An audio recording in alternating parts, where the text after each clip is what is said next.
8ই August supreme কোর্টে সরকার গঠনের পরে সুপ্রিম কোর্টের আপিল বিভাগকে পুনর্গঠন করার মাধ্যমে বলতে চাই দেশের সর্বোচ্চ আদালতের সুপ্রিম কোর্টের আপিল বিভাগ ফ্যাসিস্ট মুক্ত হয়েছে।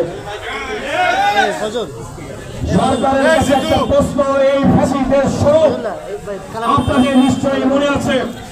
বিগত সরকারের সময় এই বিচারকরা তাদের বিচারের দায়িত্ব পালন দিয়ে নিজেদেরকে যখন শপথবদ্ধ রাজনীতিবিদ হিসেবে ঘোষণা করেছিল, আমরা তখন জাতীয়তাবাদী আইনজীবী ফোরামের নেতৃবৃন্দ আমরা তার প্রতিবাদ করেছি, দিনের পর দিন মিছিল করেছি, সমাবেশ করেছি, বিক্ষোভ করেছি।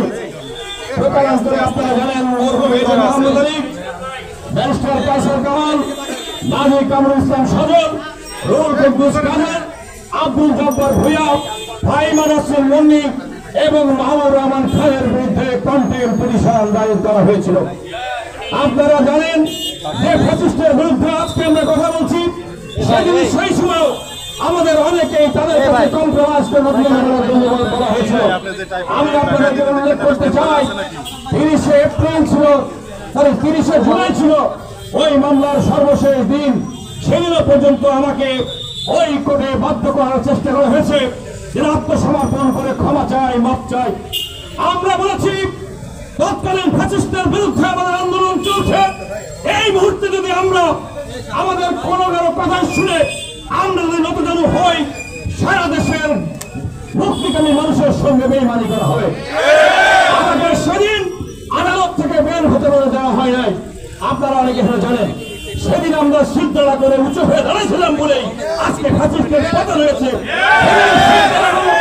সেদিন সিদ্ধারা উঁচু করে দাঁড়িয়েছিলাম বলে আজকে সুপ্রিম কোর্টের আপিল বিভাগ ফ্যাসিবাদ মুক্ত হয়েছে।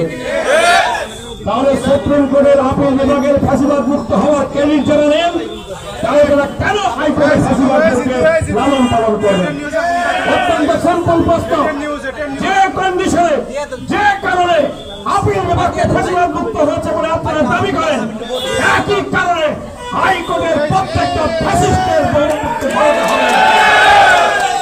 আর একটা বক্তব্য দিয়ে শেষ করবো। আমরা যুক্তির বাইরে ফ্যাসিস্টদের প্রচলন করতে গিয়ে আমরা নিজেরা যেন ফ্যাসিস্ট না হয় সেটা খেয়াল রাখতে হবে। 1, 2 নম্বর, 5ই আগস্টের ছাত্র জনতার বিপ্লব, আমাদের ছাত্রীদের রাজনৈতিক বিপ্লবের পরে নতুন বাংলাদেশে আবার যেন আমরা কেউ অতি সুশীল না হয়ে যায়।